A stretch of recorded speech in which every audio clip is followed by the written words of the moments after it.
गुरुर्देवो महेश्वरः गुरुः साक्षात् परं ब्रह्म तस्मै श्री गुरवे नमः।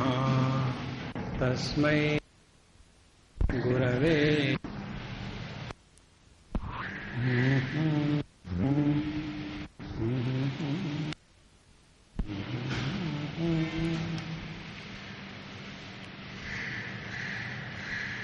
हमारे शास्त्रों में अनेक प्रसंगों का वर्णन आता है, जैसे पाप पुण्य, धर्म अर्थ काम मोक्ष, कर्म का सिद्धांत, प्रारब्ध कर्म, संचित कर्म, आगामी कर्म,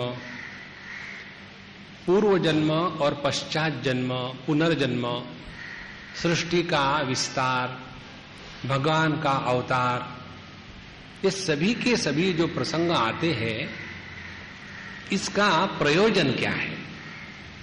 बिना प्रयोजन के यदि हम किसी चीज को देखेंगे तो उससे अनर्थ निकलेगा, अर्थ नहीं निकलेगा।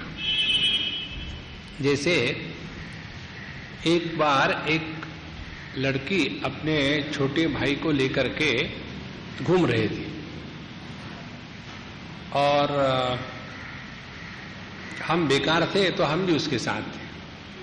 तो अपने छोटे भाई जो रो रहा था उसको बता रहे थे, देखो गैया आई। तो बच्चा थोड़ी देर के लिए गाय को देखता, रोना बंद, फिर उसको याद आता, अरे मैं तो रो रहा था, और फिर रोना शुरू। और फिर वो बहन उसको, देखो कार आ गई, देखो कार, कौन सी कार है, देखो देखो देखो। फिर वो बच्चा कार की तरफ देखता, रोना बंद, थोड़ी देर के बाद फिर याद आता, अरे अपनी ड्यूटी कैसी खत्म हो गई, फिर रोना शुरू। ऐसा करते करते 4, 6, 10 चीजें दिखाई। धीरे धीरे वो लड़का रोना भूल गया और सो गया। वो इसलिए रो रहा था कि उसको नींद आ रही थी, लेकिन उसको मालूम नहीं था कि नींद आ रही है। तो ये सब करके उस बच्चे को सुला दिया। और जब सुला करके वो बाहर आई तो मैंने कहा, भाई तुमने अपने भाई को क्या किया? बोले मैं उसको सुला रही थी तो सुला दिया। तो हमने कहा, आप झूठ बोल रही हो खुल्लम खुल्ला, तुमने तो उसको एक बार भी नहीं कहा सो जाओ करके। तुमने उसको कहा गाय आ रही है, बैल आ रहा है, कार आ रही है, सो जाओ कहाँ कहा? तो क्यों झूठ बोलती हो? तो उन्होंने कहा कि स्वामी जी आप स्वामी होने के ही लायक हैं। उसको जो गाय दिखा रही थी या बकरी दिखा रही थी या कार दिखा रही थी, उसका प्रयोजन वो कार गाय बकरी दिखाने में नहीं है। प्रयोजन ये था कि वो बच्चा सो जाए। देखो, उसी प्रकार से शास्त्रों में जो भिन्न भिन्न विषय आते हैं, उसका प्रयोजन पुनर्जन्म सिद्ध करने के लिए नहीं है, पाप पुण्य के वर्णन के लिए नहीं है, ये जगत सत्य है ये बताने के लिए नहीं है, धर्म अधर्म की बात नहीं है। बात है सभी प्रकार से हमारा मन परमात्मा में समर्पित हो जावे, ये मूल प्रयोजन है। इस प्रयोजन को हम भूल जाते हैं और अनावश्यक बातों में भटकते रहते हैं। और फिर हम अपने जो अनुभव है इसी ज्ञान के आधार पर इंटरप्रेट करना चाहते हैं। स्वामी जी मैंने ही ऐसा क्या पाप किया, मुझे ऐसे हस्बैंड मिले, शुरू हो गया। तो अपना जो ध्यान है वो प्रयोजन की तरफ रखना चाहिए और उसके बाद हमको अध्ययन करना है। तो हम जितनी भी बातें भागवत महापुराण में पढ़ेंगे तो उसका प्रयोजन है कि हमारा मन प्रभु के चरणों में लगे और परमात्मा में समर्पित हो जाए। ये करने के लिए सब कथा चल रही है, बाल की खाल निकालने के लिए नहीं।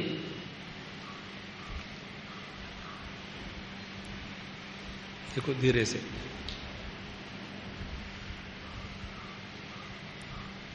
नारायण नारायण नारायण नारायण नारायण नारायण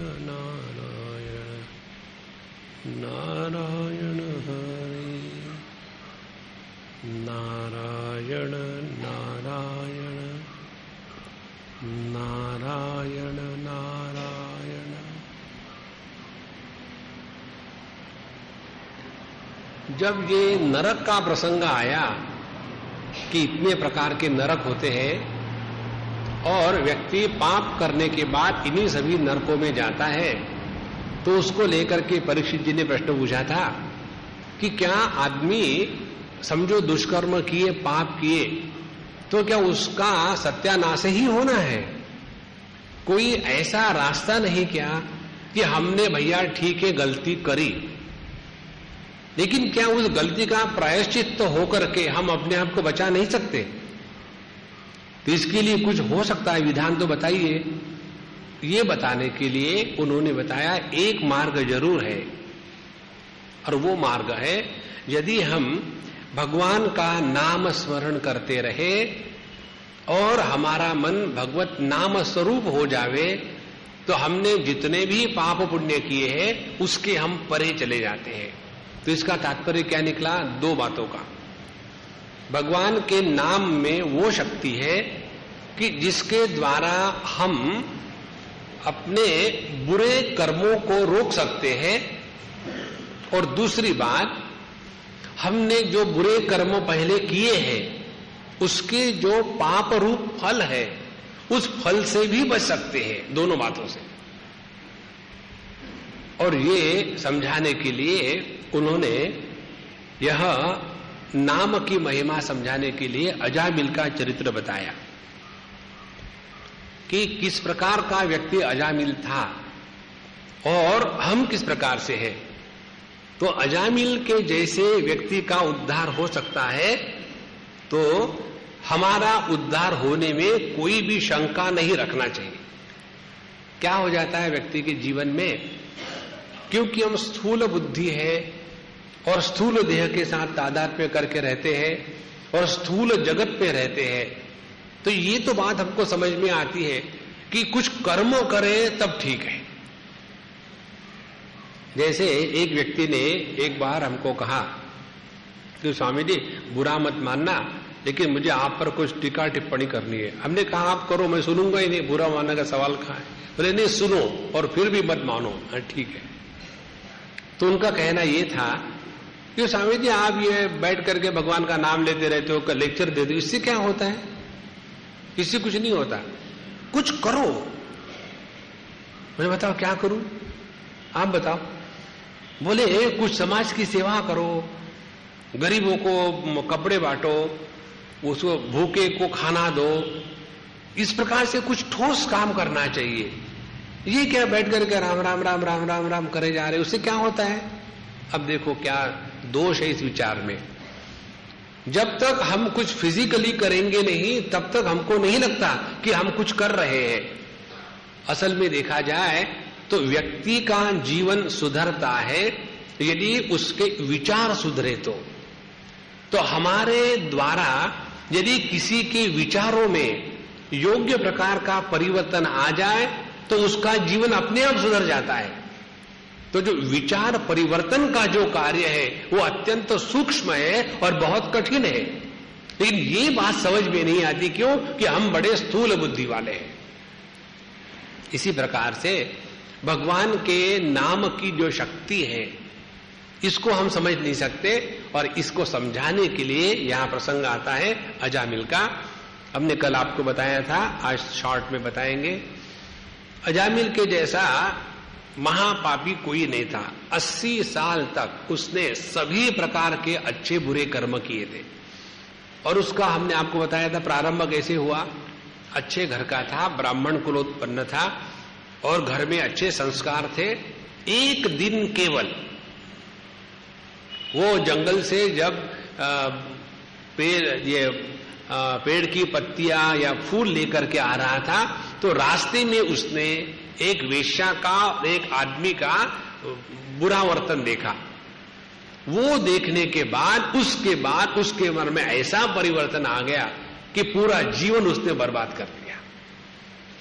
इसीलिए एक बहुत बड़े संत हो गए, वो कहते थे कि मनुष्य को कभी भी किसी भी चीज को 2 बार नहीं देखना चाहिए। एक बार कोई भी चीज देखो आप तो उसका संस्कार मन पर निर्माण नहीं होता, और जब मन पर संस्कार निर्माण नहीं होता तो अच्छा बुरे से कोई मतलब नहीं। उसी चीज को हम 10 बार देखेंगे तो धीरे धीरे संस्कार निर्माण होते हैं और उसी संस्कारों के द्वारा प्रभावित होकर के हम उस वस्तु के गुलाम बन जाते हैं। तो उन्होंने एक ही बार उसको देखा और फिर उसके ऊपर में चिंतन शुरू कर दिया। देखो कितना बढ़िया जीवन है, मस्त रह रहा है, मौज कर रहा है, और मैं सुबह उठ करके घंटी बजा करके संध्या वंदन कर रहा हूं, कोई मतलब नहीं इससे।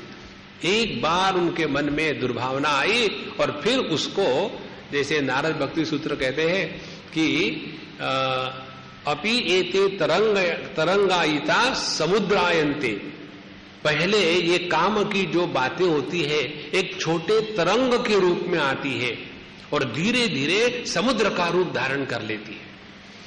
तो उनके भी जीवन में ऐसा ही हुआ और फिर वो सभी प्रकार के दुष्कर्म करने में लग गए। जब मृत्यु का समय आया तो उन्होंने अपने एक छोटे लड़के को बुलाया, भाई नारायण आ जाओ, जल्दी आ जाओ, क्योंकि वो देख रहे थे यमदूत आए हुए हैं। भैंस के ऊपर बैठ करके, बहुत विकराल उनका स्वरूप है, और उसको देख करके डर गया। उस समय जैसा उन्होंने कहा कि नारायण आ जाओ, तो वहां भगवान के पार्षद स्वयं आ गए और उन्होंने उसके गले में जो यमदूतों ने यमपाश डाला था उसको तोड़ दिया। यहां तक हमने कल देखा था। अब उसके बाद इन दोनों का संवाद हुआ, वो संवाद भी उसने पूरा देखा। उसमें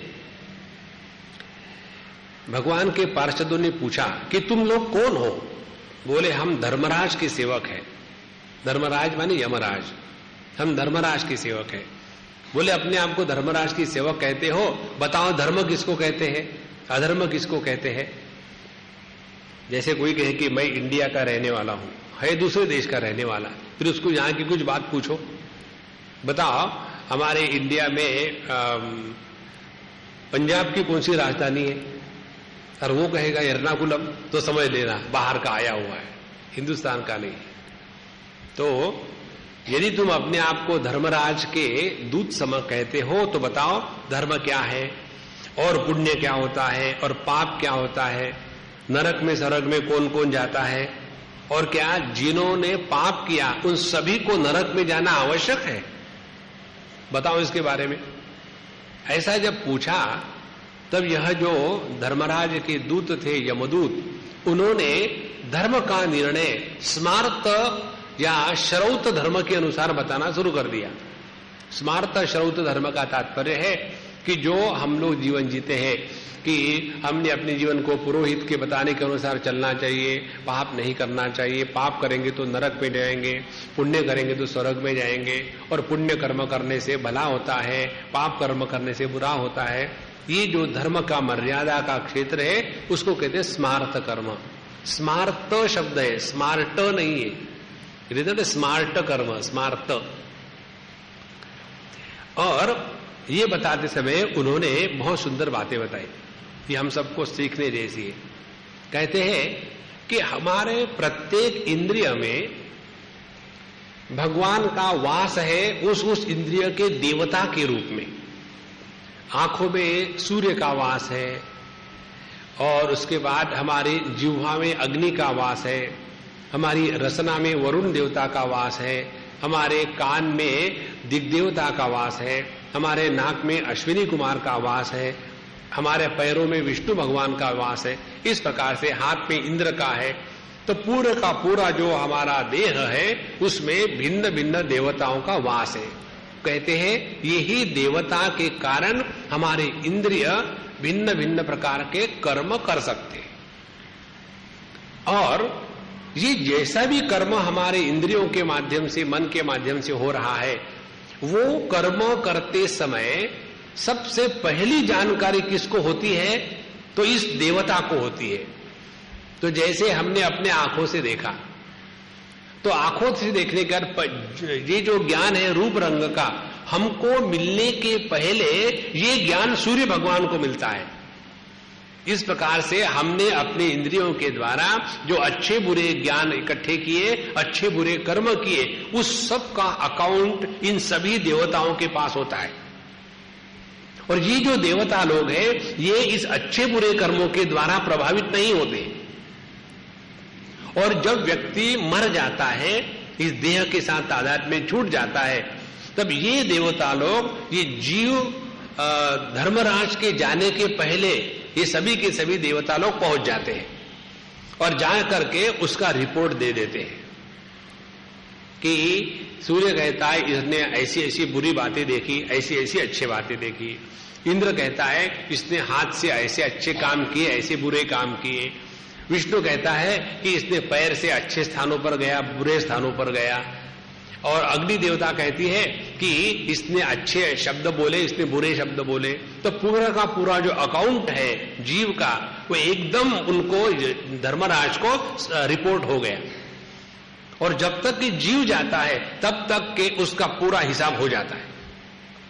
और हिसाब होने के बाद उसके अनुसार उस जीव की गति होती है कि अब ये जीव स्वर्ग में जाएगा या नरक में जाएगा, इस प्रकार से वहां निर्णय होता है।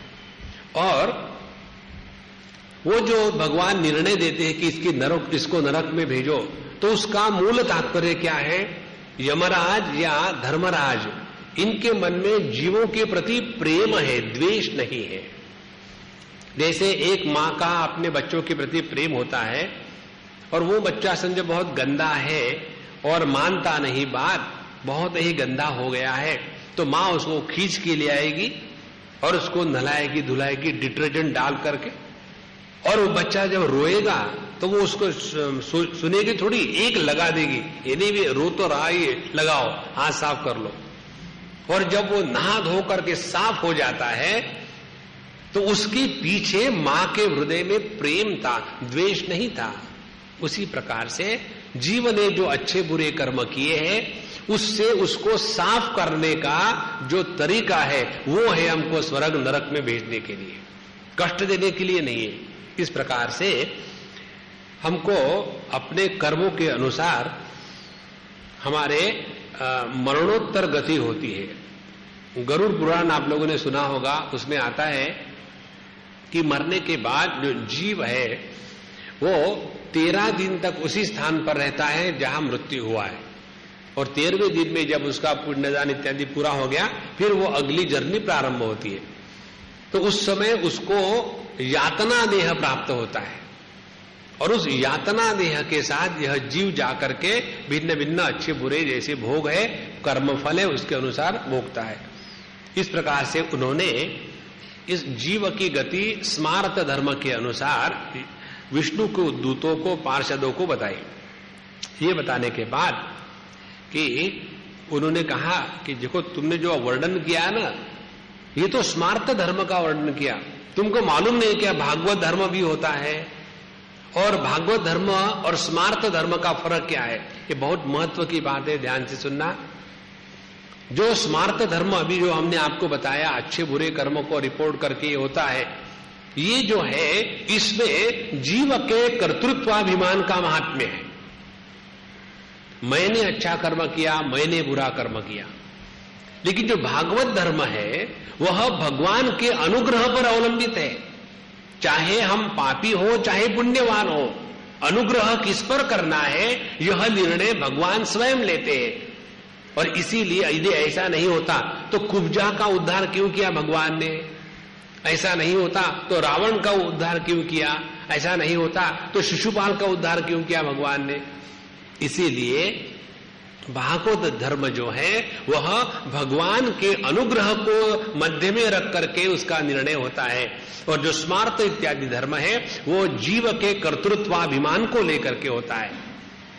इस प्रकार से उनको बताया कि भागवत धर्म भी है, और उसके अनुसार वो कहते हैं कि भगवान जब स्वयं अनुग्रह करने का निर्णय लेते हैं, क्योंकि अनुग्रह करना उनका स्वभाव है। जैसे भगवान के रूप के विग्रह में वो शक्ति है कि जिसके द्वारा हमारा अंतःकरण शुद्ध हो जाए, हमारे अनेक जन्मों के पाप इत्यादि नष्ट हो जाते हैं। उसी प्रकार से भगवान के नाम में भी वही शक्ति है जो भगवान के रूप में है, विग्रह में है। और इसलिए हम अपने जीवन में भगवान का नाम हमेशा लेते रहना चाहिए। और इस भगवान का नाम लेने से दो बातें होती है। एक तो है प्रत्येक वस्तु का अपना धर्म होता है। जैसे हम लोग दवाई खाते हैं, हमने समझो खाई टेरामाइसिन। कल आपको बताया था टेरामाइसिन माने तुम्हारा मेरा दोनों का जो पाप है उसको कहते हैं तेरा मेरा सिन, टेरामाइसिन। तो ये जो दवाई हम खाते हैं तो उस दवाई का प्रभाव कैसे होता है ये हमको थोड़ी मालूम होता है, लेकिन होता जरूर है। तो ये हो गया उस वस्तु का धर्म। तो एक तो होता है वस्तु का धर्म जिसके द्वारा हम पर उसका प्रभाव होता है। उसी प्रकार से भगवान का नाम ये जो वस्तु है इसमें हमारे अंतःकरण को शुद्ध और पवित्र करने की जो क्षमता है उसके कारण चाहे हम उसको जाने या न जाने, यदि भगवान का नाम लेते रहेंगे तो उसके प्रभाव से हमारा अंतःकरण शुद्ध पवित्र होगा। पहली बात ये समझ लेना। और दूसरी महत्व की बात यह है कि किसको अपना नाम अच्छा नहीं लगता। चाहे अपना नाम कुछ भी हो। एक मेरे पास एक बार मैं अपने कमरे को व्हाइट वॉश कर रहा था, पेंटिंग कर रहा था, तो वहां दो थे लेबर्स काम करने वाले। एक का नाम था शंकर, दूसरे का नाम था दुर्योधन। तो मैं उसकी मजाक उड़ाता था, भाई तुमको दूसरा नाम मिला नहीं क्या तुम्हारे माँ बाप को? बोले नहीं ये नाम अच्छा है, इसमें क्या खराब है। और फिर उसके जो मित्र था जो काम करने वाला उसका नाम शंकर था, वो मुझे बता रहा था, बोले स्वामी जी इसको पता नहीं क्या हो गया। क्या हो गया? बोले इसके नाम के कारण इसकी शादी नहीं हो रही। जो भी लड़की शादी के चक्कर में आती है इसके साथ तो यही कहती है मैं दुर्योधन के साथ शादी नहीं करूंगी, यदि अपना नाम बदल दी तो मैं शादी करूंगा। और वो कहता मैं अपना नाम नहीं बदलूंगा। अब लो दुर्योधन नाम के प्रति क्या आकर्षण है, लेकिन है क्योंकि वो मेरा नाम है। इसीलिए जैसे सबको उसी प्रकार से भगवान को भी अपना नाम बड़ा प्यारा है। तो यदि हम भगवान का केवल नाम मात्र लेने से भगवान प्रसन्न हो जाते हैं तो इससे बढ़कर के और कितने आसान तरीका है। और उसके पश्चात महत्व की बात यह है कि भगवान का जो नाम हमारे वाणी पर आता है ये तभी आ सकता है कि जब भगवान का अनुग्रह होता है तब। तो यदि इस अजामिल ने भगवान का नाम लिया, नारायण किया, कहा, तो उसके ऊपर तो भगवान का अनुग्रह था ही, अन्यथा उसके मुख से भगवान का नाम नहीं निकलता। एक अम्मा की हम बात बताए, उसके जीवन में बहुत कष्ट आए, इतने कष्ट कि हम कल्पना तक नहीं कर सकते। उनके 13 बच्चे हुए और उनके हस्बैंड बड़ा विचित्र व्यक्ति थे और प्रत्येक बच्चा 18-20 साल की उम्र में मर जाता था। ऐसे एक बार ने, 2 बार ने, 13 बार हुआ। देखो कितना दुख उस अम्मा को हो गया होगा। और जब उसका मरने का समय, और सबसे आखिरी में वो मरी, 13वां बच्चा मरने के बाद वो मरी बूढ़ी होकर के। तो जब वो मृत्युशैया पर थी पिछले 6 महीने तक, आज मरेगी कल मरेगी, उसको बताया जाता था कि अम्मा भगवान का नाम लो, राम राम राम। मैं तो उसका नाम लूंगी ही नहीं। आखिरी तक उन्होंने भगवान का नाम लेना इनकार कर दिया। अब देखो हमको पूछा स्वामी जी ऐसा क्यों है? हमने कहा जब तक के भगवान की कृपा नहीं होती अपने मुख से भगवान का नाम नहीं निकलता। तो जिस अजाबिल ने जब भगवान का नाम लिया तो आप कहेंगे तो उसने अपने बच्चे को बुलाया था। अरे भैया उनका बच्चा तो 10 साल पहले पैदा हुआ ना। लेकिन भगवान का ये जो नारायण नाम तो अनंत काल से चल रहा है, तो उसके ऊपर ट्रेडमार्क तो भगवान का है उस नाम पर। तो वो नाम सुनकर के भगवान ने तुरंत अपने दूतों को भेज दिया और यही भगवान की कृपालुता है, दया है कि यदि कोई अच्छे व्यक्ति को अच्छा मिल जाए तो कौन भगवान की भक्ति करेगा। हम भगवान के पास निर्णय लेने के लिए नहीं जाते, हम भगवान के पास जाते हैं कुछ फेवरेट गेन करने के लिए। We want favour from the lord, not the decision. हमको जजमेंट के लिए लेना है तो हम कोर्ट के पास जाएंगे, लेकिन हम चले जाते हैं अपने देश के राष्ट्रपति के पास, किस लिए जाते हैं? हाँ, हमने गलती करी है, नियम के अनुसार हमको पनिशमेंट मिलनी चाहिए, लेकिन हम आपके पास आए, हमको आप माफ कर देना। इसी प्रकार से भगवान की जो भक्ति होती है उसमें पक्षपात का महात्म्य है। यदि भगवान के भक्ति करने के बाद भगवान हमारे प्रति पक्षपात नहीं करेंगे तो भगवान के भक्ति करने का क्या मतलब है? और इसीलिए भगवान अपने भक्तों के लिए पक्षपात जरूर करते हैं। और जब अजामिल ने नारायण को बुलाया तो उनके नाम के कारण उनके सभी पाप नष्ट हो गए। सवाल यह आता है कि हमने कितने बार नाम लिया, कुछ हुआ नहीं। हमने अजामिल के जैसा कब लिया नाम? अजामिल में और हमारे नाम लेने में क्या फर्क है? अजामिल ने नारायण नारायण नारायण कहने के बाद नेक्स्ट स्टेज जो हो गई उसकी मृत्यु हो गई। माने भगवान का नाम लेने के बाद उसकी मृत्यु हो गई, तो उसका जो अंतिम विचार था, अंतिम वृत्ति जो थी, वो भगवान का नाम था। हम लोग कहते हैं नारायण नारायण, पता नहीं वो आया ही नहीं, उसका भी नाम नारायण रखा है तो नौकर, लेकिन नारायण रखा है नाम, पता नहीं कैसे रखा। तो हमने नाम लिया, उसके बाद दुनिया फिर आ गई बीच में, और फिर एक दो बार नाम लेते फिर दुनिया आ जाती है। तो अंतिम समय तक भगवान का नाम अपने जिह्वा पर अंतःकरण में रहे, इसीलिए अखंड भगवान का नाम लिया करो। और यदि किसी व्यक्ति का अखंड नाम स्मरण चल रहा है, श्री कृष्णा श्री कृष्णा श्री कृष्णा श्री कृष्णा, जिंदा हूं मैं, घबराना मत। वहां पे स्वामी जी मर गए क्या? मैं मरने के लिए पैदा हुआ ही नहीं, मैं कभी ना मरता ना मरूंगा। तो जो अखंड भगवान का नाम लेते रहेंगे तो ये स्थिति होगी जो हमारे अजामिल महाराज की थी। इसीलिए भगवान का नाम लेने से सभी के सभी जो पाप इत्यादि नष्ट हो जाते हैं, और इसलिए मृत्यु के पहले भगवान का नाम होना लेना चाहिए, क्योंकि मृत्यु के समय तो कुछ नहीं हो सकता। मृत्यु के समय हमारे सभी प्रयत्न शिथिल हो जाते हैं। ना तो हमारे देह के कार्य पर हमारा नियंत्रण होता है, ना तो मन पर हमारा नियंत्रण होता है। उस समय केवल जो बिना प्रयत्न के साध्य है वही हो सकता, और वही करने के लिए अखंड परमात्मा का नाम लेते रहना चाहिए। अच्छा, इसके पश्चात जब ये कहा तो ये जो यमदूत थे वो चले गए, बोले ठीक है आपने कहा हम चले जाते, और वो चले गए यमराज के पास। फिर उसकी कहानी बाद में बताएंगे। और जब अजामिल ने देखा कि यमदूत चले गए और पार्षद खड़े हैं, तो उसको नमस्कार करने के लिए खड़ा ही हुआ वो, तो उसी समय वो भी अंतर्धान हो गए। उसके पश्चात उसके पूर्ण जीवन में एकदम परिवर्तन आ गया। उसने उस वेश्या को, बच्चे के घर को, दार को, सबका त्याग करके गंगा किनारे गया, और उसके बाद उसने अखंड नाम स्मरण ही लेता रहा, और धीरे धीरे धीरे धीरे उसका अंतःकरण इतना पवित्र हो गया कि उसके पश्चात उसके अंतःकरण में परमात्मा के सिवा कुछ नहीं रहा, और उसी के द्वारा उसका भगवान में विलीनीकरण हो गया।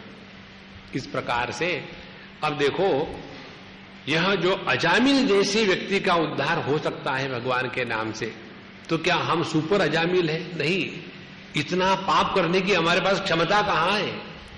हम इतना पाप भी तो नहीं कर सकते। इसीलिए भगवान के नाम को हमेशा पकड़ के रखना। इसके लिए हम आपको छोटा सा गणित बताते, उतना कर लो सब कुछ हो जाएगा। आपने किया है क्या? हाँ किया है, इसलिए आपको बता रहे हैं। अपने सांसों के साथ, सांस माने बहुसांस वाली नहीं, असली सांस वो नकली होती है। यहां सांस क्या हो, यहां फिर सांस को ले आए। तो अपनी जो सांस है, इस सांस के साथ भगवान के नाम को जोड़, एक ही करना है, ज्यादा नहीं। और देखो, इसमें से दो में से एक ही आपको करना है। सांस लेने के लिए तो आपको प्रयत्न नहीं करना पड़ता। जैसे आपको बताएंगे नहीं लिखो, तो लिखने का प्रयत्न, कागज पेंसिल, भगवान का नाम लो, ठीक से लाइन में लिखा है कि नहीं, कितनी बातें हैं, कुछ नहीं।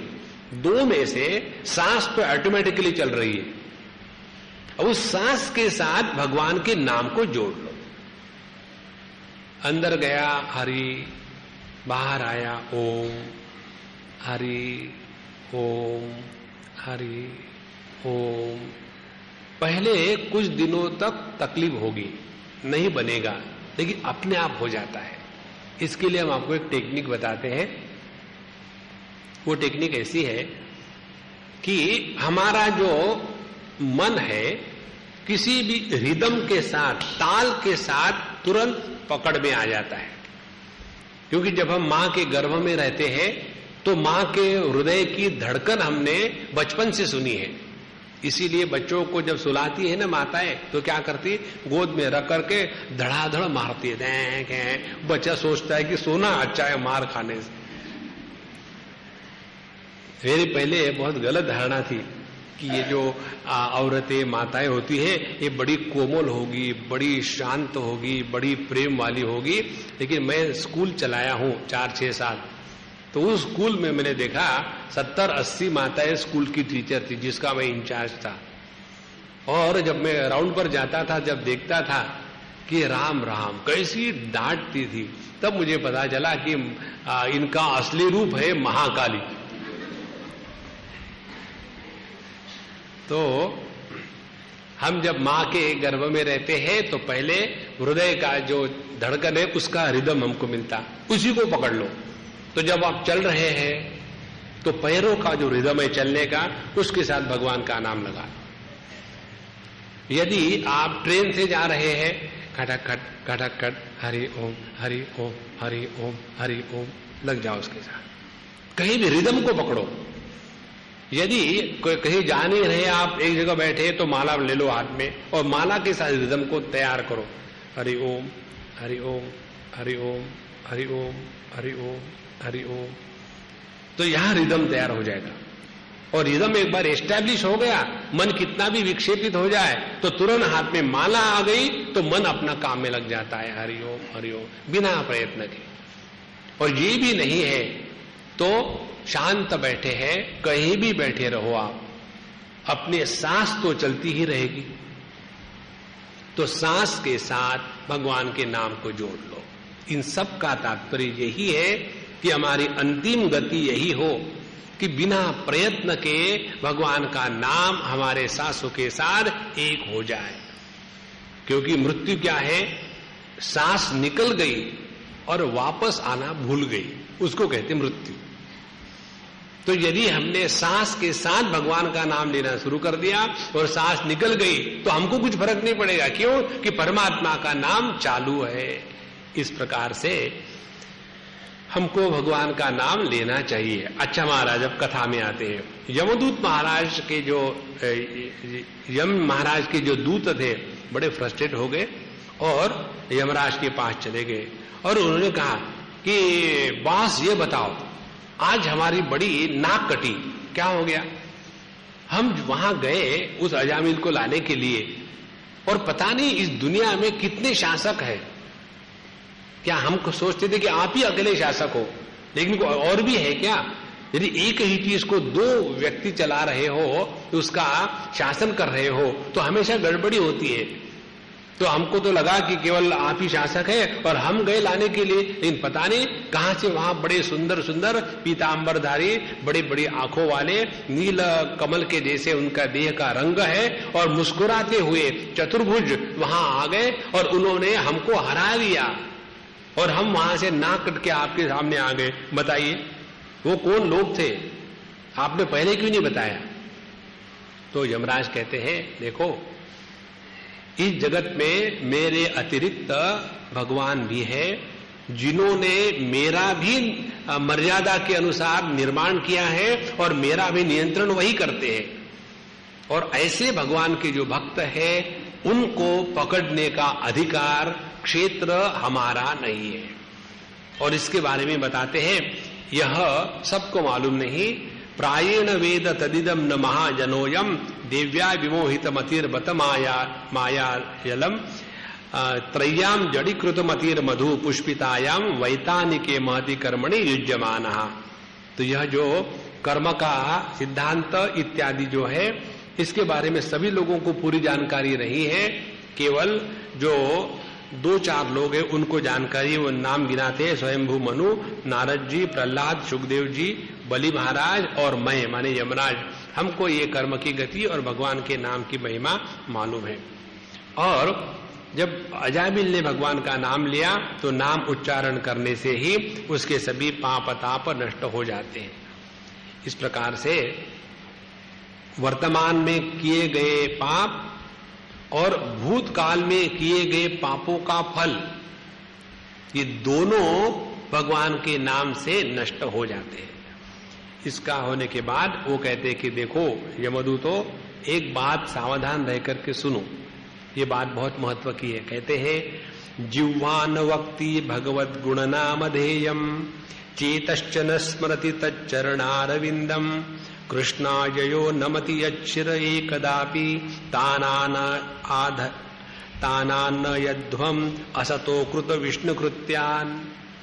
कि जिसकी जिह्वा भगवान के नाम गुण का कीर्तन नहीं करती, जिसका चेतस मन भगवान का स्मरण नहीं करता, चरणारविंद का स्मरण नहीं करता, जिसका सर भगवान कृष्ण के सामने झुकता नहीं है, ऐसे पापियों को मेरे साथ पकड़ के ले आना, उनको हम ठीक कर देंगे। लेकिन जो भगवान का नाम स्मरण करते हैं उनको पकड़ने का अधिकार तुमको नहीं है। इस प्रकार से इस 6वें स्कंद के पहले 3 अध्यायों में नाम की महिमा बताई है। इसका जो नाम था अजामिल, अजा माने माया, ये शब्द आता है माया के लिए अजा शब्द श्वेताश्वतर उपनिषद में।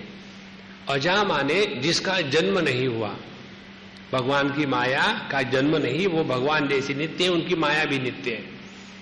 तो मिल, उस अजा के साथ मिल गया, माने जब हम अपने मोह के साथ मिल करके अपने आप को देह मन बुद्धि प्राण इत्यादि समझ करके प्रकृति के विकृति को अपना कर्म समझने लग जाते हैं, तभी पाप पुण्य की निर्मिति होती है। तो ऐसा जो अजामिल है उसका भला होता है, माने प्रत्येक जीव का भला होता है भगवान के इस नाम स्मरण से। इसके पश्चात अब दूसरा प्रसंग आ जाता है, वह प्रसंग है इंद्र का अभिमान, वृत्तासुर का उद्धार, और फिर मरुद्गणों का जन्म, चित्रकेतु की कथा और अवधूत भगवान दत्तात्रेय की कथा, प्रहलाद का चरित्र, ये सब का सब आता है। ये इसी स्कंद में आ रहा है, 6वें स्कंद में। आपको याद है हमने 5वां स्कंद पूरा किया था, जिसपे बताया था कि भगवान के सगुण साकार और निर्गुण निराकार के 2 प्रकार के भक्ति से हमारा उद्धार होता है। जैसे प्राचीन बरही राजा को निर्गुण निष्ठा से भगवान की प्राप्ति हुई, मुक्ति हो गई, और प्रचेताओं की मुक्ति सगुण निष्ठा से हो गई। ये होने के पश्चात फिर बताया जो पहले प्रजापति थे, जिनका सर बकरे का हो गया था, उन्होंने अपना देह नष्ट कर लिया, फिर वही दक्ष अजमुख होने के कारण दुखी हो गए थे, फिर उन्होंने प्राचेतस दक्ष के रूप में जन्म लिया, क्षत्रिय जाति में आ गए। इस प्रकार से इस प्राचेतस दक्ष का वंश का वर्णन करना चाहिए था, लेकिन बीच में इन्होंने परीक्षित जी ने प्रश्न पूछा कि क्या सभी पापियों का नाश ही होता है, तो वो बताने के लिए भगवान के नाम का जो आश्रय है उसका बताया। अब जो अजामिल का प्रसंग पूरा हो गया तो फिर सुखदेव जी महाराज दक्ष की जो कथा है उसको प्रारंभ करते हैं। प्राचीन दक्ष को बताया गया था कि देखो तुम जाकर के प्रजा निर्माण करो, सृष्टि को बढ़ाओ। तो उस समय उन्होंने अपने संकल्प से सृष्टि निर्माण करना शुरू कर दिया। प्राचीन दक्ष ने संकल्प से सृष्टि निर्माण शुरू कर दी। संकल्प की सृष्टि को समझने के लिए ये समझना है जैसे हम अपने मन में कितनी बड़ी सृष्टि निर्माण करते हैं। जब हम सपना देखते हैं, इसको जरा ध्यान से सुनना, सपने को हम कभी भी सपना है करके नहीं देखते। सपने से जग जाने के बाद कहते कि मैंने सपना देखा है। उसी प्रकार से जिसको हम अभी कहते हैं कि यह जागृत अवस्था ठोस है, इससे भी जब जग जाएंगे, अपने स्वरूप में निष्ठा प्राप्त करेंगे, तब पता चलेगा अरे भैया ये भी एक सपना है। ध्यान से सुनना, सपने में का अच्छा प्रसंग जो होता है उसको लेकर के सपने का कभी भंग नहीं होता। समझो आपका ऐसा सपना है कि आप बढ़िया मोटरसाइकिल पर जा रहे हैं और एक बहुत सुंदर लड़की आपके पीछे बैठी हुई है और बहुत बढ़िया रास्ता है, आप स्विट्जरलैंड में घूम रहे हैं हिंदी सिनेमा के जैसा, तो आपका सपना टूटेगा नहीं। और फिर आपकी मोटरसाइकिल जाकर के कहीं डिशिंग गिर जाती है या एक्सीडेंट होता है, हाँ क्या हो गया, तुरंत आपका सपना टूटेगा। उसी प्रकार से जब तक कि इस जगत में सब कुछ ठीक ठाक चलता रहता है ना, तब तक के सपना टूटेगा नहीं। जब आकर के कहीं धक्का लगता है, जिसके लिए मैंने सब कुछ किया, उसी लड़के के लिए मैंने सब कुछ किया, वही मुझे छोड़कर चला गया, अब मेरे जीवन में क्या है, और फिर आदमी की आंख खुलती है। तो हम संकल्प के द्वारा बहुत सारी सृष्टि स्वयं बनाते हैं। उसी प्रकार से इस प्रजापति प्राचेतस दक्ष ने संकल्प के द्वारा बहुत सृष्टि बनाई, लेकिन उसका चक्कर ये होता था कि एक बार सृष्टि बनाता, 2 क्षण में सृष्टि नष्ट हो गई। जैसे हम कितने बार सपने देखते हैं, नष्ट कर देते हैं। आपने देखा ना, बच्चे जब खेलते हैं समुद्र के किनारे रेत में जाकर के, वहां खूब बढ़िया बनाएंगे, मकान बनाएंगे, रास्ता बनाएंगे, पुल बनाएंगे, वहां सिनेमा का थिएटर बनाएंगे, सब कुछ बनाएंगे, और तब तक के माँ बाप झगड़ा पूरा कर लेते हैं। और जब माँ बाप का झगड़ा पूरा हो गया, फिर कहेंगे चलो बच्चा लोग घर को चलना है ना, मम्मी डैडी आपका काम हो गया, हाँ हो ही गया समझो। तो जब बच्चों को घर जाना होता है तो वो अपने जो बनाया हुआ होता है उसको छोड़ के नहीं जाते। फिर क्या करेंगे, अच्छा कमान अब आएंगे, 1 2 3 धड़ाम से उसको कूदेंगे और सबको नष्ट करके, तोड़ फोड़ करके फिर घर चले जाएंगे। यही तो भगवान की लीला है। तो हमको लगता इतना सारा अच्छा बनाया, हमेशा बना रहे। भगवान की द्वारका नहीं टिकी, राम की अयोध्या नहीं टिकी, हम लोगों की छोटी मोटी बातें रहने वाली है क्या? लेकिन ऐसे लगता है हमेशा बना रहे, यही तो भ्रांति, यही माया है। तो यह जो मानसिक प्रजा या सृष्टि उन्होंने उत्पन्न की, वो हमेशा नष्ट हो जाती थी, क्योंकि संकल्प है तब तक सृष्टि रहेगी, संकल्प खत्म तो सृष्टि खत्म। तो उनको बड़ा दुख हुआ, तो वो फिर विंध्याचल चल गए, विंध्याचल में चले जहां अघमर्षण तीर्थ है, वहां जाकर के उन्होंने बहुत तपस्या करी। देखो ये तपस्या का एक प्रसंग हमेशा आता है, कोई भी कर्म करने के पहले तपस्या, अपनी शक्ति को जागृत करे, उसके बाद योग्य समय आने पर जगत का त्याग करके वानप्रस्थाश्रम में प्रस्थान करे, और तीसरी बात भगवान के लिए ही जीवन जिए। तो ऐसे उन्होंने तपस्या करी अघमर्षण तीर्थ पर जाकर के। तो उनकी तपस्या से प्रसन्न होकर के अष्टभुज नारायण भगवान गरुड़ पर बैठ करके आ गए और उनको दर्शन दिया। तो उस समय दक्ष ने भगवान की बहुत ही सुंदर स्तुति की है। देखो भागवत में अनेक स्तुतियां हैं भगवान की, एक नहीं दर्जनों है।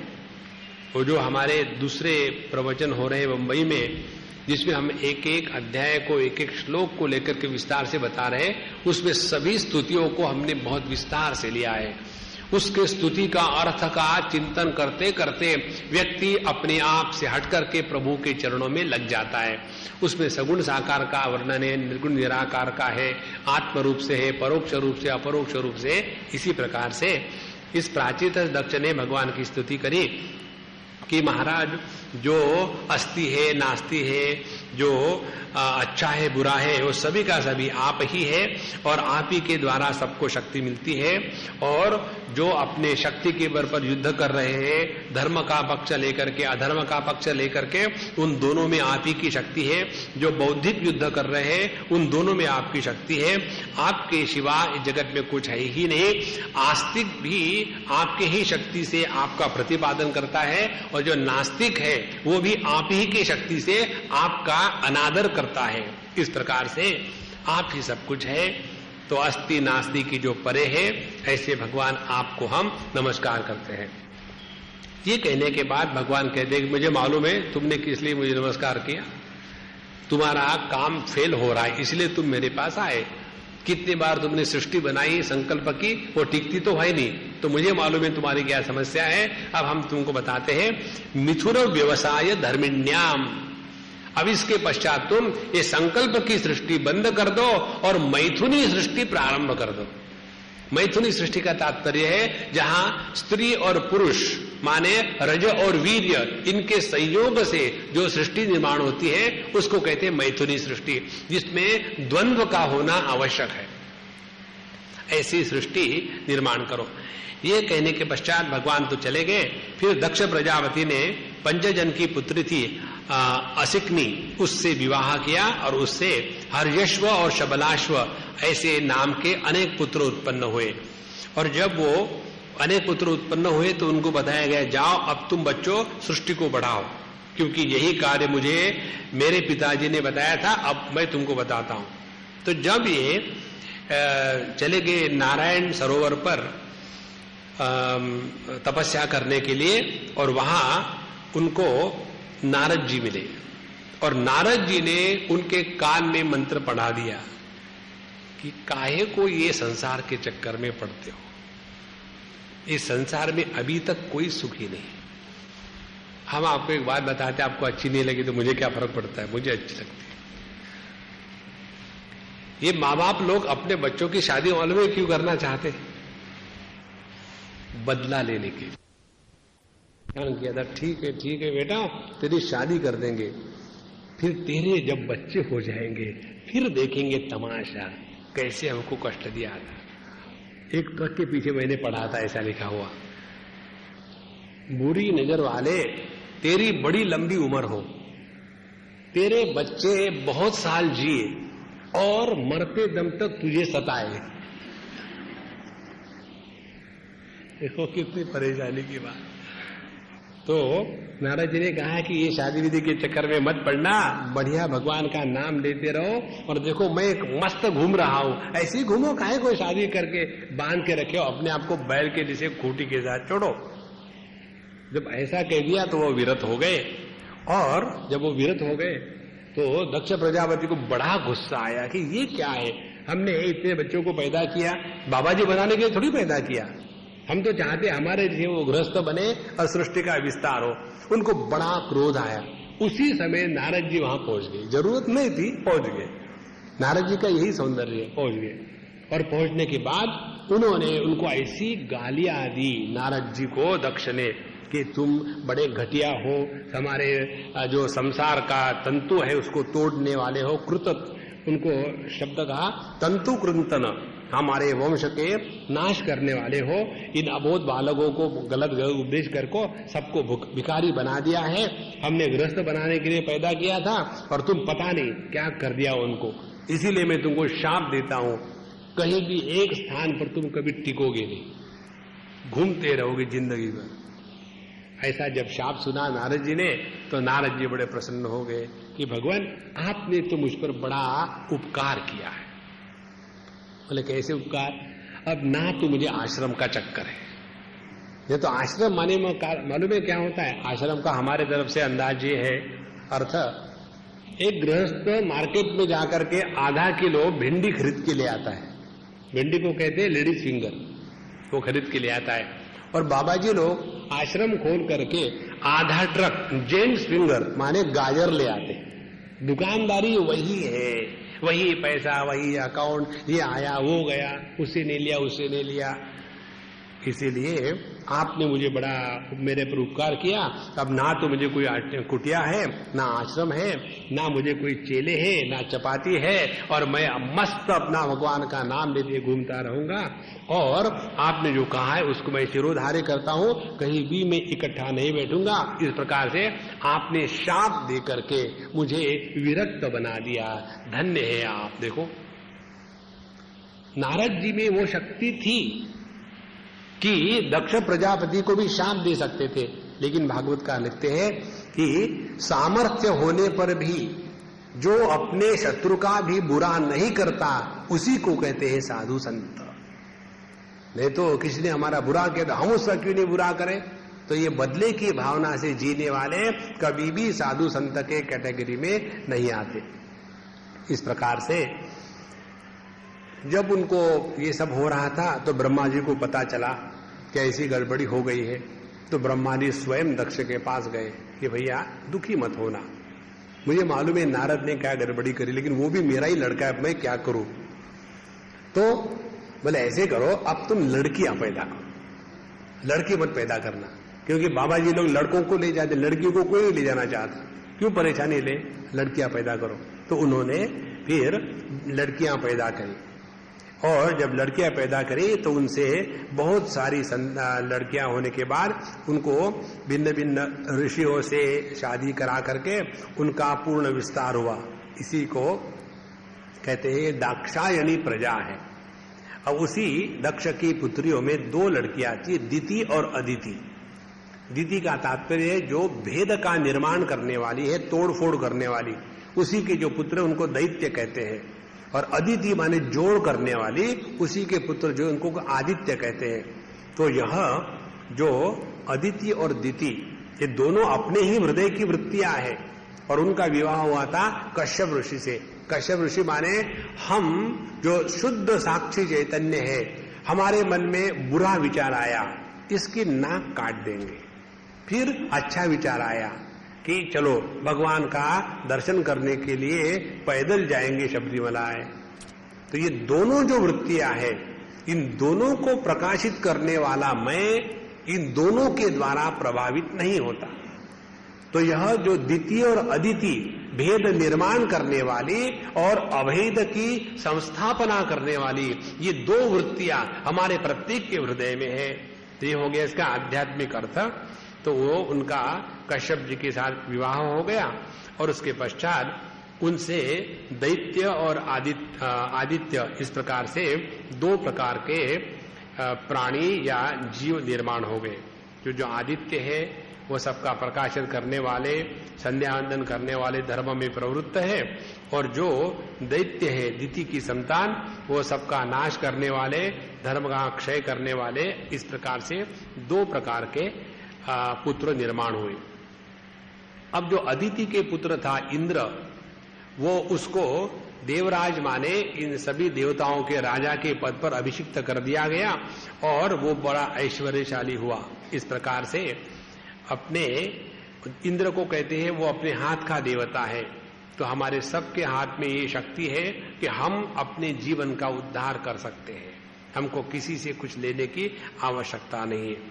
और यदि हम अपने जीवन का उद्धार करना चाहेंगे और किसी दूसरे पर अवलंबित रहेंगे तो हमारा कभी भी भला नहीं होता है। एक बात समझ लो, हम अभी जब आ रहे थे एयरपोर्ट से तो हमारे अम्मा को बता रहे थे, हम कितने भी साधु संत के पास चले जाते हैं, मंदिरों में चले जाते, जाना चाहिए, उसमें कोई डाउट नहीं, लेकिन असल में बॉटम लाइन क्या है?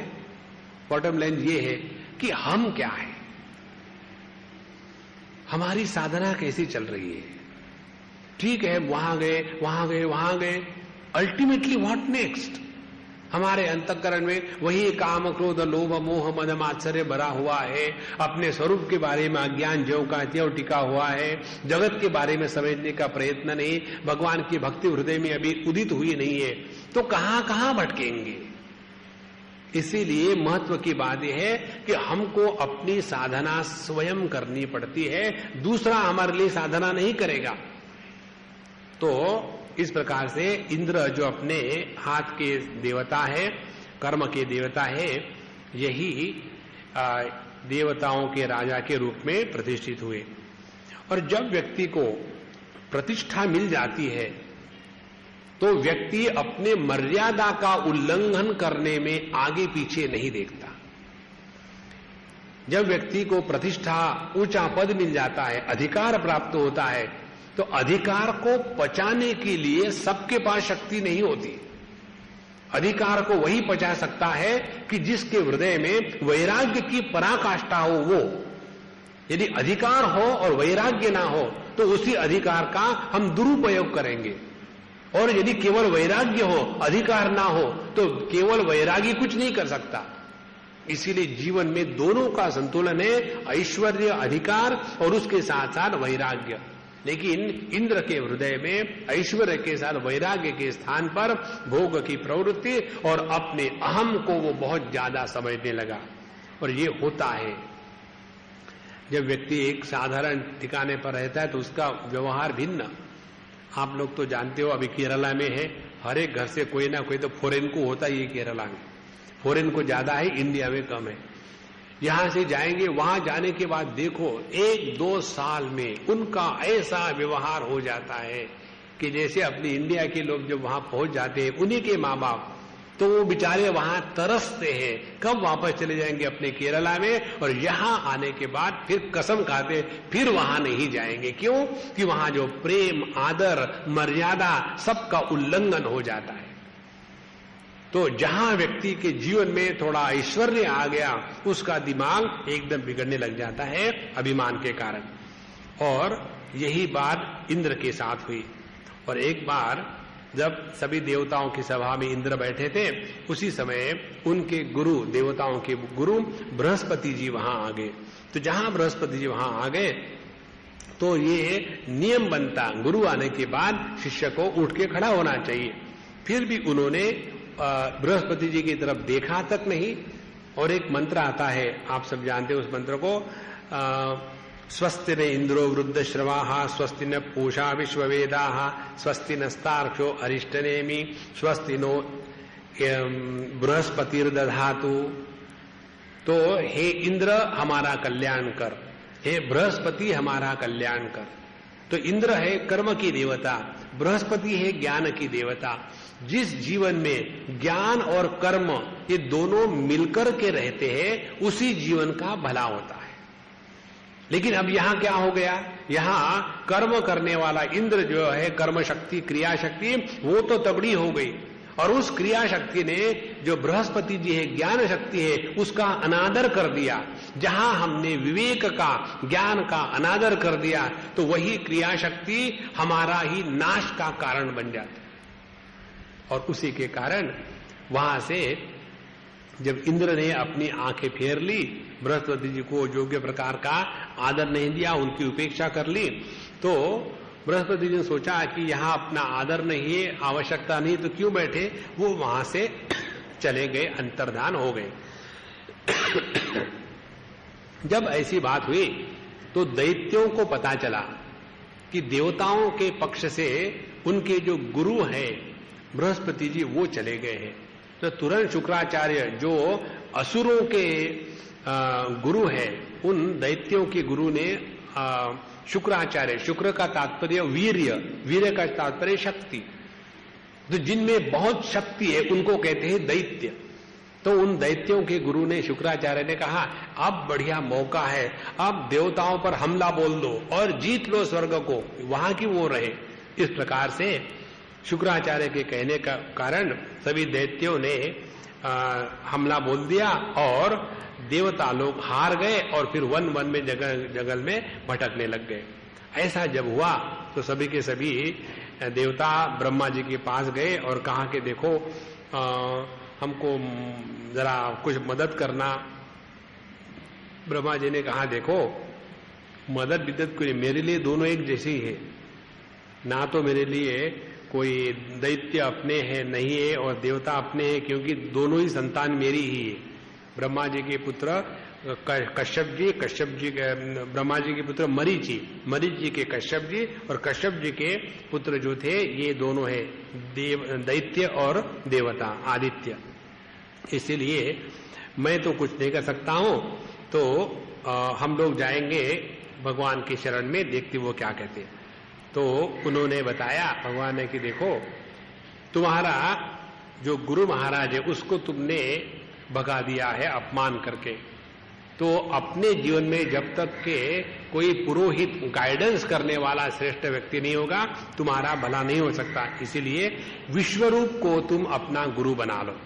और विश्वरूप जो जिनके 3 मुख थे, इनको कहते हैं सोमपीठ, सुरापीठ और अन्नाद।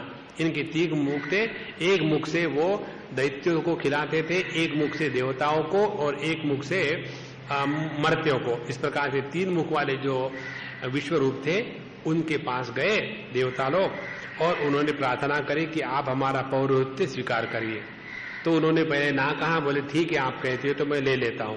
उन्होंने फिर उनको नारायण कवच का उपदेश किया और नारायण कवच का उपदेश इसी 6वें स्कंद में आता है और 8वें अध्याय में।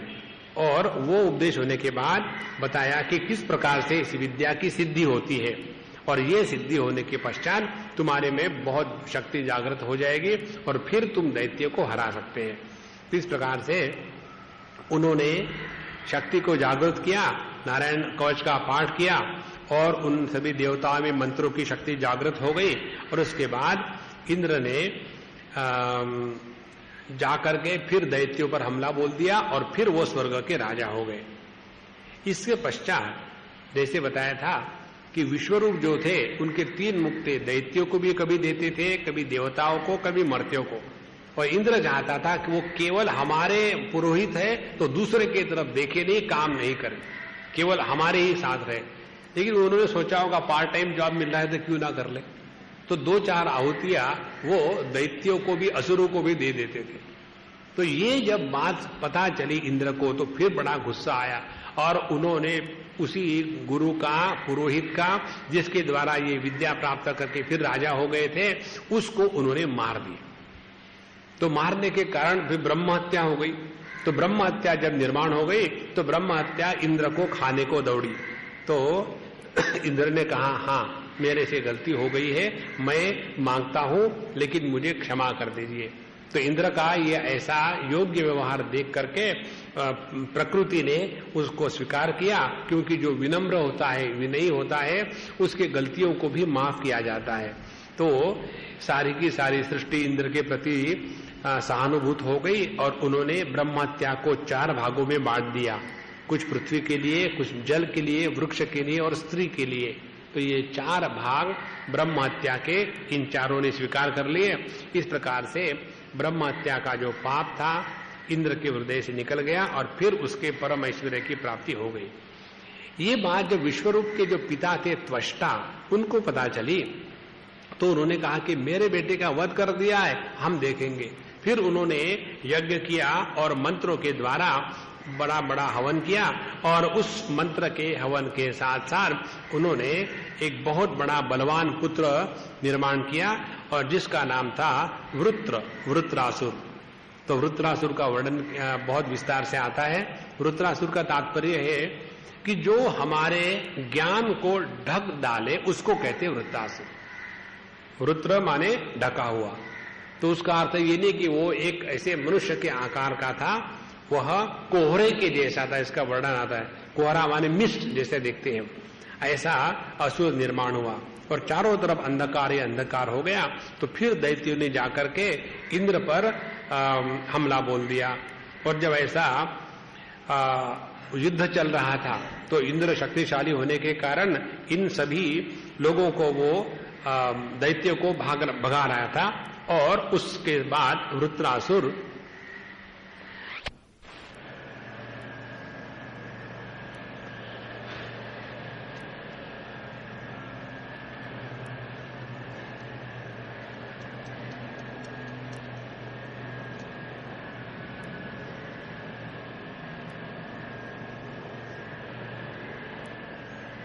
श्री कृष्ण शरणम मम।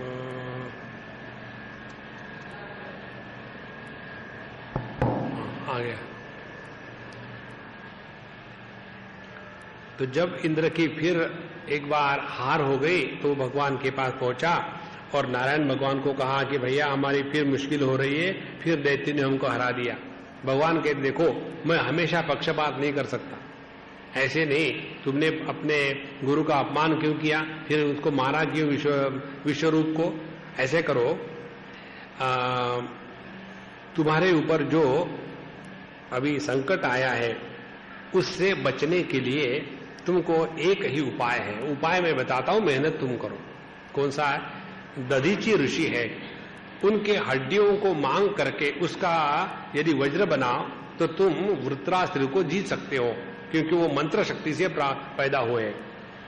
तो इंद्र इत्यादि चले जाते हैं दधीचि ऋषि के पास।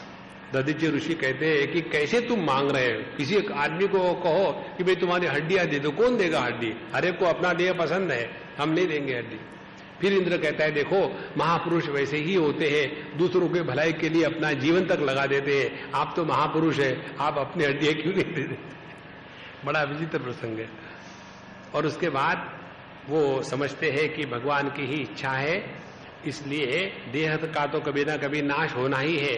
यदि ये देह अच्छे कार्य के लिए लगता है तो ठीक है, हम ये देह आपको दे देते हैं। तो उन्होंने उसी क्षण समाधि लगा दी और ब्रह्म में लीन हो गए।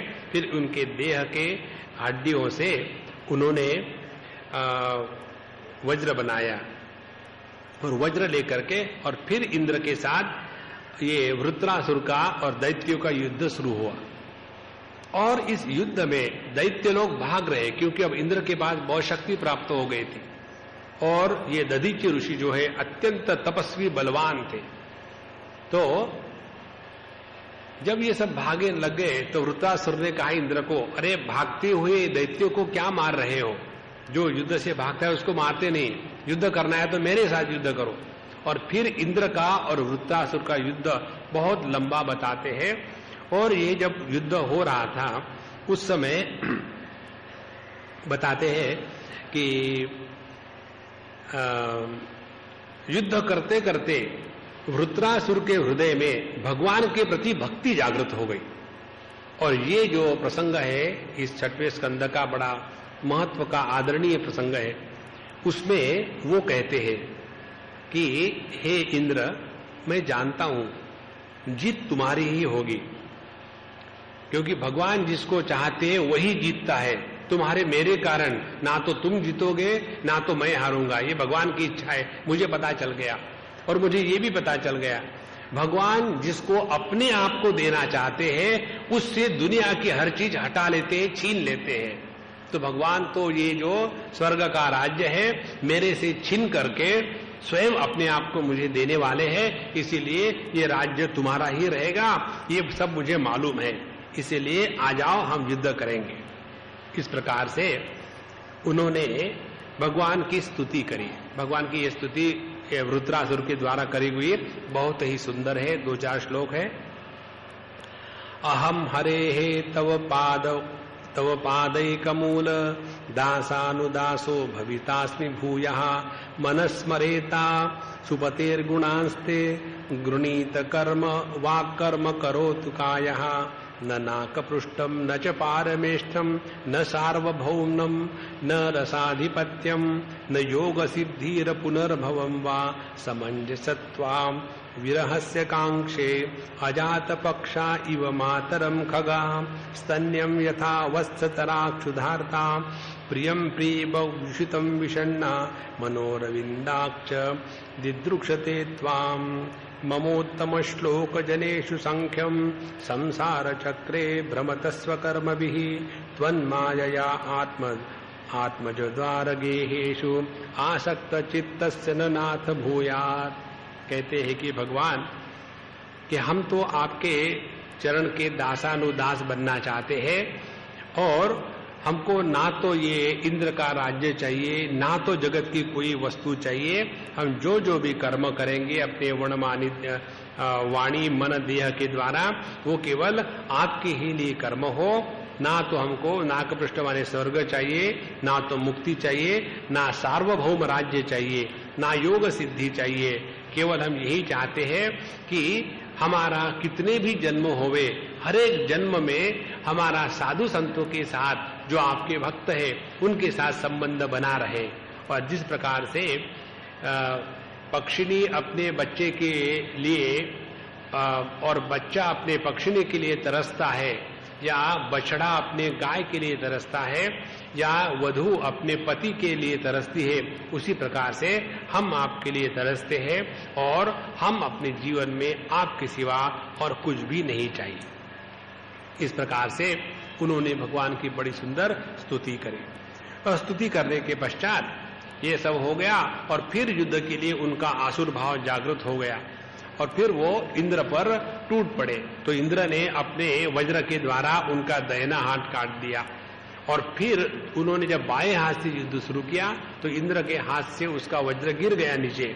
उस समय वृत्रासुर कहते हैं कि अब विचार मत करो, मैं तुमको मारूंगा नहीं, वज्र तुम्हारे हाथ में नहीं, उठाओ और फिर मुझे मारो। तो उस समय इंद्र भी उनकी स्तुति करता है कि यदि कोई योद्धा हो तो वृत्रासुर के जैसा, जिसने बहुत ही अच्छा काम किया है, और उनकी प्रशंसा करता है। फिर इंद्र उसके दाहिने भी हाथ को काट देते हैं और फिर वृत्रासुर इंद्र को हाथी के साथ निगल जाते हैं और फिर पेट में जाने के बाद इंद्र वृत्रासुर को मार देते हैं और फिर उनकी जो हृदय से आत्मज्योति निकलती है वह भगवान को प्राप्त हो जाती है। इस प्रकार से यह जो वृत्रासुर की हत्या फिर इंद्र के द्वारा हो गई। और वृत्रासुर कौन था? ये भी मंत्र शक्ति के द्वारा ब्राह्मणों के द्वारा उत्पन्न किया हो गया और इसीलिए फिर इंद्र के माथे पर एक ब्रह्म हत्या और आके टपकी। देखो, इंद्र का कंडीशन बड़ा मिजरेबल था। वो इसीलिए वृत्रासुर को नहीं मार रहा था क्योंकि इसको मैं मार दूंगा, ये भगवान का भक्त है, ब्राह्मण है और मंत्रों से उत्पन्न हुआ है और यज्ञ से उत्पन्न हुआ है, इसके मारेंगे तो फिर पाप लगेगा, इसलिए वो ब्रह्म हत्या ना हो इसलिए नहीं मार रहा था। लेकिन सभी देवताओं ने उसके पीछे लगा करके उसको मरवा ही दिया।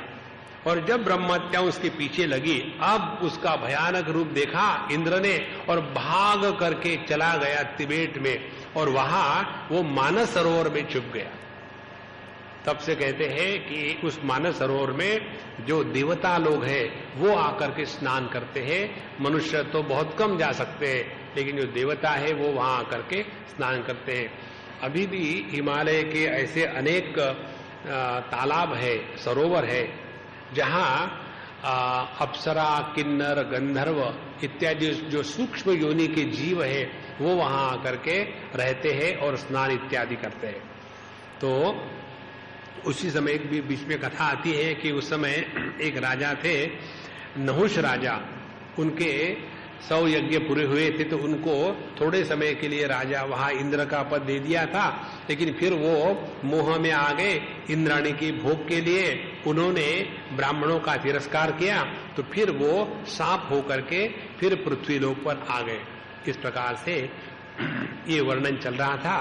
तो सुखदेव जी ने, परीक्षित ने सुखदेव जी से एक प्रश्न पूछा कि भगवान आपने जो बताया ये मुझे बड़ा आश्चर्य लग रहा है कि रजस्तम स्वभाव से ब्रह्मन वृत्र से पापना नारायणे भगवती कथम आसित दृढ़ामती।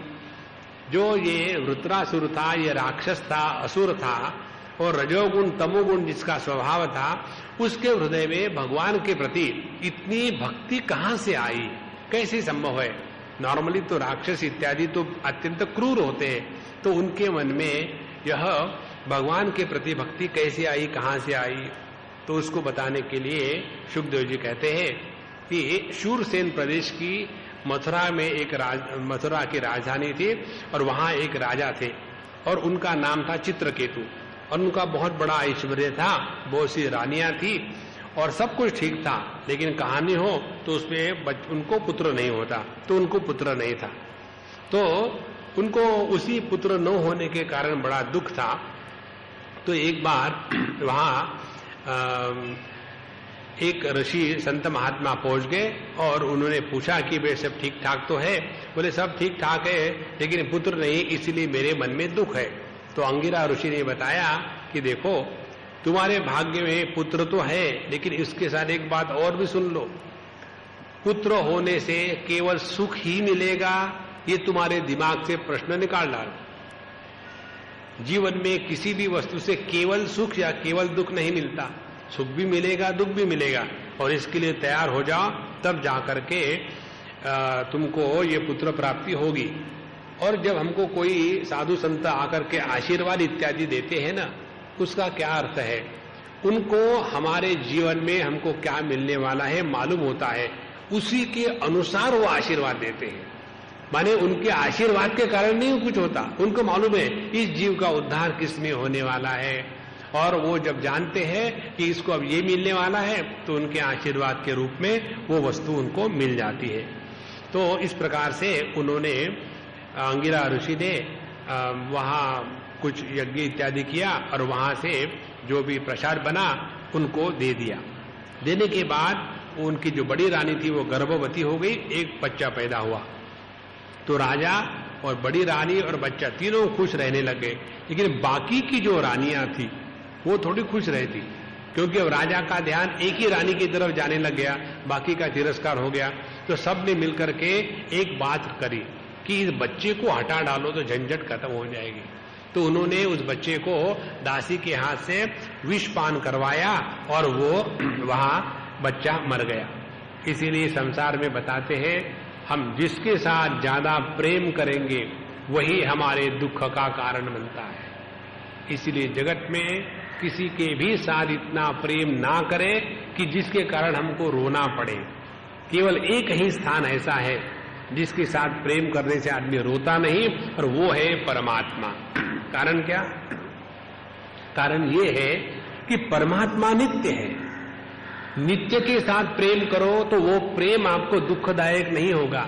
अनित्य के साथ प्रेम करो तो वो जो अनित्य वस्तु का नाश हो जाएगा और फिर उसके बाद दुख के सिवा कुछ मिलेगा ही नहीं। इस प्रकार से ये चित्रकेतु राजा और फिर रानी बस रोना धोना शुरू हो गया। उसी समय अंगिरा ऋषि नारद जी को लेकर के वहां पहुंचे, और जब वहां पहुंचे तो उस राजा ने चित्रकेतु ने इनको पहचाना तक नहीं। उन्होंने कहा कि अंगिरा ऋषि ने कहा कि देखो तुमको पुत्र तो मैंने ही दिया था, मुझे भूल गए। और उस समय मैंने तुमको बताया था कि पुत्र के कारण तुमको दुख भी हो सकता है। बोले मुझे उपदेश नहीं चाहिए, ज्ञान नहीं चाहिए, मेरे पुत्र को जिंदा करा दो। तो नारद जी भी वहां थे, बोले ठीक है बच्चे को ले आते। तो वो जीव को ले आते और जीव को कहते हैं कि भैया तुम इस देह में प्रवेश करो और बड़ा ऐश्वर्य राज्य भोगो, तुम्हारे माँ बाप बड़े दुखी हैं तुम्हारे मरने के कारण। उस समय जीव उवाच, जीव की गीता आती है। उस समय जीव कहता है कौन माँ बाप, किसके माँ बाप? आज तक मेरे हजारों जन्म हो गए हैं, हर एक जन्म में एक एक माँ बाप का पेड़ मुझे मिला है, और हर एक माँ बाप के लिए यदि मैं रोने लगूं तो मुझे तो जीवन में हंसने का कभी मौका ही नहीं आएगा। इसीलिए इनको रोने दो, मुझे कोई फर्क नहीं पड़ता, मुझे दूसरे माँ बाप मिल जाएंगे।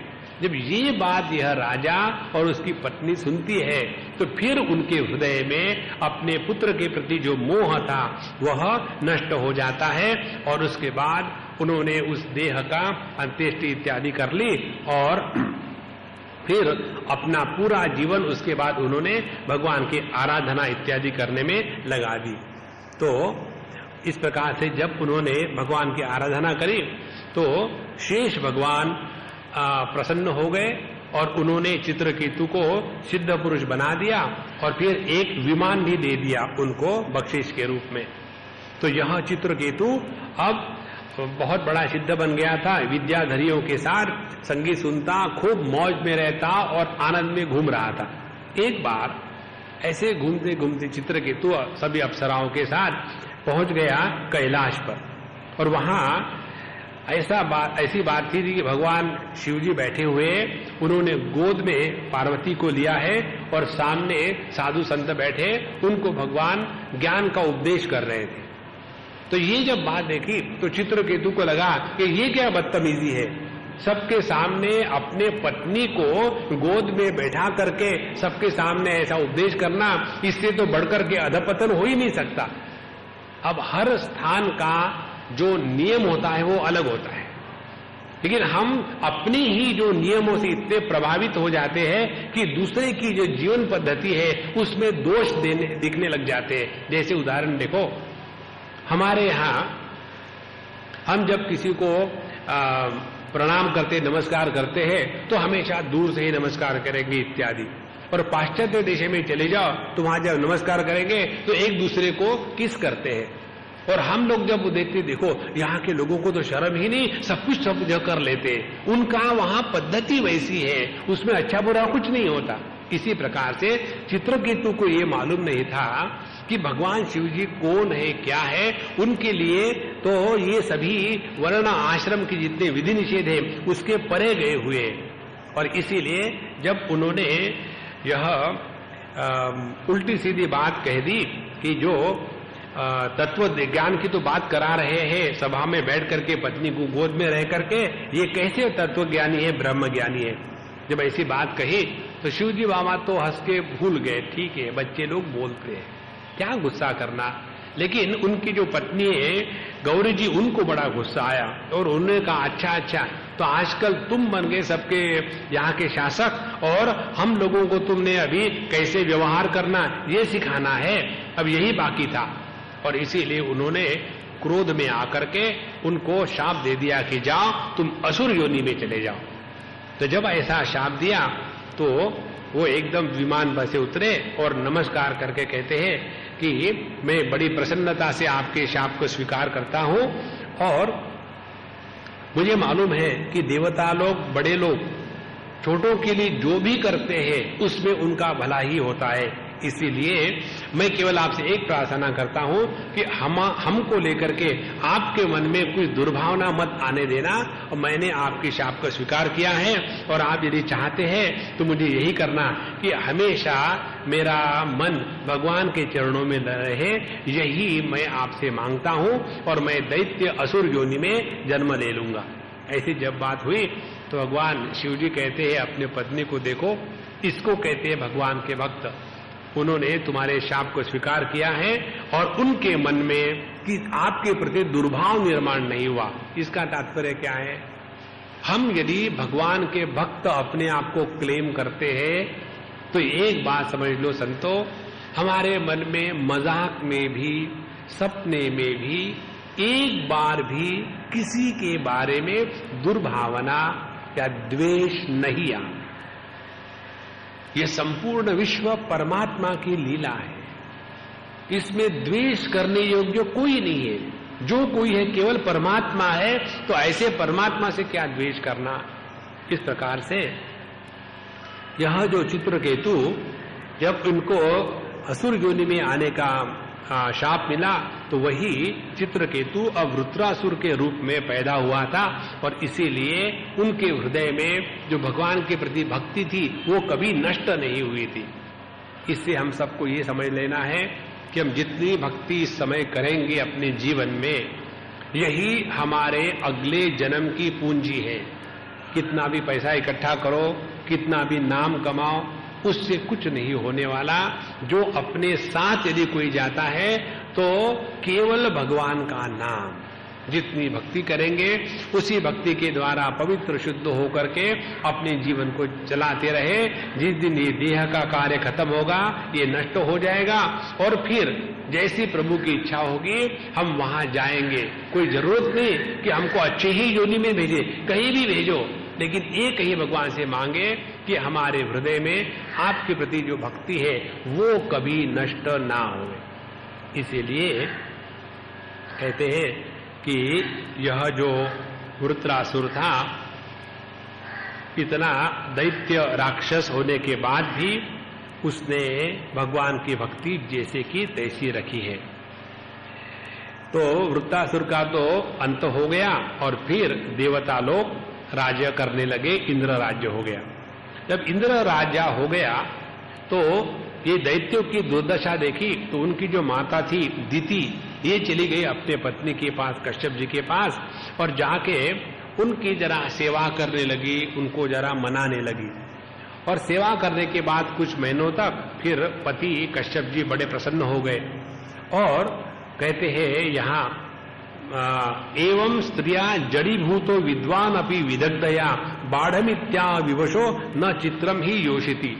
कोई भी स्त्री यदि आपकी ज्यादा सेवा कर रही हो तो बच के रहना, वो कुछ ना कुछ आपसे लेने वाली है, इसीलिए वो सेवा करती है। स्त्रियों का चरित्र बड़ा डेंजरस होता है। मैं नहीं कह रहा हूं, यहाँ पढ़ रहा हूं, मेरे लिए तो सभी माताएं हैं, क्योंकि माता जो सेवा करती है उनमें ये भाव नहीं आता।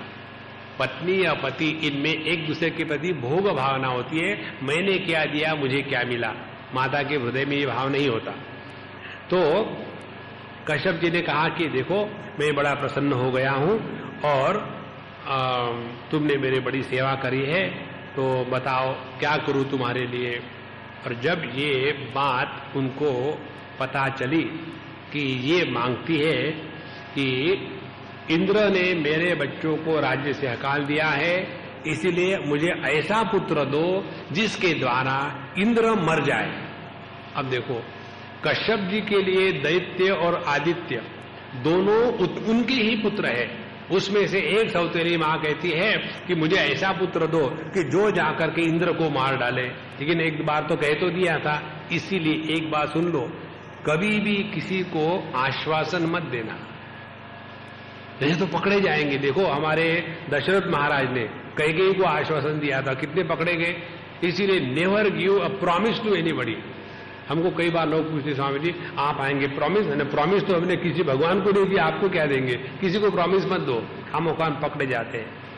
तो उन्होंने देखा कि भगवान की ऐसी कुछ इच्छा दिखती है, तो उन्होंने भगवान की इच्छा समझ करके स्वीकार किया और उसको कहा कि देखो मैं तुमको 1 वर्ष का अनुष्ठान बताता हूं, ये अनुष्ठान तुम करो और ये अनुष्ठान जब पूरा हो जाएगा तो उसके बाद जो पुत्र निर्माण होगा वो अत्यंत बलशाली होगा और इसके द्वारा इंद्र का नाश हो सकता है। वो अनुष्ठान की कथा क्या है, क्या हुआ, हम शाम को देखेंगे। श्री कृष्णा श्री कृष्णा श्री कृष्णा श्री कृष्णा।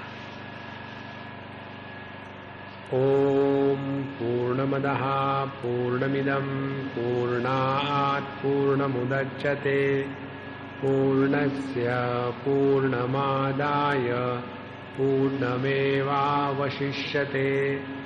ओम शांति शांति शांति। हरि ओम। श्री गुरुभ्यो नमः। हरि ओम।